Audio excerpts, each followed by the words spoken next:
فَاقْرَؤُوا مَا تَيَسَّرَ مِنَ الْقُرْآنِ، پس پڑھو جو آسانی سے پڑھ سکتے ہو قرآن میں سے۔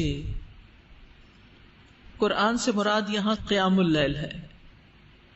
قیام اللیل میں سے جتنا بھی آسانی اور سہولت کے ساتھ پڑھ سکتے ہو پڑھو، خواہ 2 رکعتیں کیوں نہ ہو۔ اس کی کم سے کم اور زیادہ سے زیادہ تعداد کے بارے میں ابن عثیمین کہتے ہیں کہ جب نبی صلی اللہ علیہ وسلم سے رات کی نماز کے متعلق سوال کیا گیا تو آپ نے فرمایا رات کی نماز 2 رکعت ہے، اور آپ نے اس کو تعداد کے ساتھ متعین نہیں کیا، مثنا مثنا کہا ہے، 2 رکعتیں۔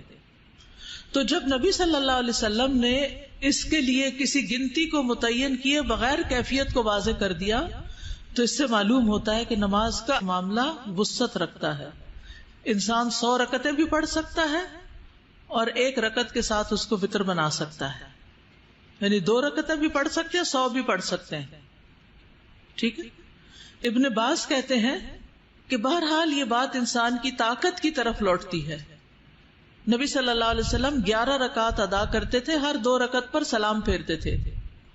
آپ صلی اللہ علیہ وسلم اپنی قرات، اپنے رکوع اور اپنے سجدوں کو لمبا کرتے تھے، پہلی 2 رکعتوں کو ہلکا پھلکا شروع کرتے تھے۔ تو اس سے کیا پتہ چلتا ہے کہ افضل تو یہ ہے کہ 11 رکعتیں پڑھی جائیں، لیکن اگر اس سے کم پڑھ لی جائیں یا زیادہ پڑھ لی جائیں تو بھی کوئی حرج نہیں۔ نبی صلی اللہ علیہ وسلم نے 7 رکعتیں بھی پڑھی کم سے کم، اور 13 رکعتیں بھی پڑھی زیادہ سے زیادہ۔ فَاقْرَؤُوا مَا تَيَسَّرَ مِنَ الْقُرْآنِ، جتنی نماز آسانی سے پڑھی جا سکے اتنی پڑھ لو۔ اصل بات ہے خوش دلی سے پڑھو، کیونکہ نفل نماز ہے، بوجھ سمجھ کے نہیں پڑھو۔ پھر اسی طرح قرآن بھی جتنا آسانی سے پڑھ سکتے ہو پڑھو، یعنی نماز، اور نماز میں قرآن کتنا پڑھا جائے، 1 پیج پڑھا جائے، 2 پڑھا جائے، آدھا سپارہ پڑھا جائے، پورا پڑھا جائے، کتنا؟ تو اس میں یہ ہے کہ جتنا آسانی سے پڑھ سکو۔ اور اس میں ہم دیکھتے ہیں کہ لمبی قرات کی ضرور فضیلت ہے، لیکن 10 آیتوں کی تلاوت بھی کی گئی ہے، اور اس کا اجر بھی ہے کہ جو 10 آیتوں کی تلاوت کرتا ہے وہ غافلوں میں نہیں لکھا جاتا۔ حدیث میں آتا ہے جس نے 100 آیات کے ساتھ قیام کیا وہ فرما برداروں میں لکھا جاتا ہے۔ ایک اور روایت میں آتا ہے وہ غافلین میں نہیں لکھا جاتا۔ جو 1000 آیات سے قیام کرتا ہے وہ بے انتہا ثواب جمع کرنے والوں میں لکھ لیا جاتا ہے۔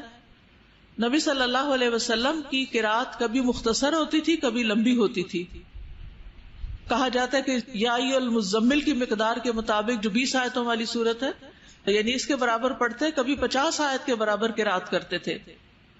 کبھی آپ نے ایک ہی رکعت میں البقرہ اور آل عمران اور النساء بھی پڑھی، کبھی ایک ہی آیت کی مسلسل تکرار کی۔ سمجھ رہے ہیں آپ یہ ویرائٹی؟ تو کسی ایک چیز کو آپ نہیں لیں گے۔ فَاقْرَؤُوا مَا تَيَسَّرَ مِنَ الْقُرْآنِ، ایک صحابی نے سورۃ اخلاص کی ہی بار بار تکرار کی۔ عَلِمَ أَن سَيَكُونُ مِنكُم مَّرْضَىٰ، اللہ کو پتا ہے کہ تم میں کچھ لوگ بیمار ہوں گے، کیونکہ بیماری جو ہے انسان کو عاجز کر دیتی ہے، انسان چاہتا بھی ہوتا اور وہ کام کر نہیں سکتا۔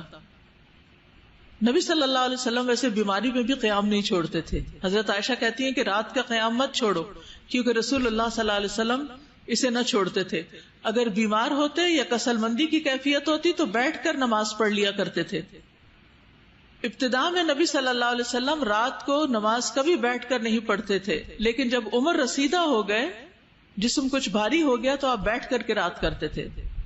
پھر جب رکوع کرنا چاہتے تو کھڑے ہو کر 30 یا 40 آیات پڑھ کر رکوع کر لیتے۔ کبھی زیادہ بیمار ہوتے اور رات کو نماز نہ پڑھ سکتے تو دن میں اتنے نوافل ادا کر لیا کرتے تھے، لیکن چھوڑتے نہیں تھے۔ لیکن عام لوگ اگر بیمار ہیں، معذور ہیں تو کوئی بات نہیں۔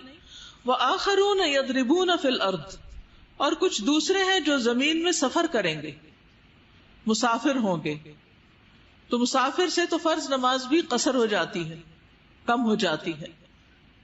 يَبْتَغُونَ مِن فَضْلِ اللَّهِ، سفر کس مقصد سے ہوگا؟ اللہ کا فضل تلاش کرنے کے لیے، یعنی تجارت کے لیے۔ وَآخَرُونَ يُقَاتِلُونَ فِي سَبِيلِ اللَّهِ، اور کچھ دوسرے اللہ کے راستے میں جہاد کریں گے، قتال کریں گے، یعنی اس کی اطاعت میں سفر کریں گے۔ فَاقْرَؤُوا مَا تَيَسَّرَ مِنْهُ، پڑھو جو اس میں سے آسانی سے پڑھ سکو۔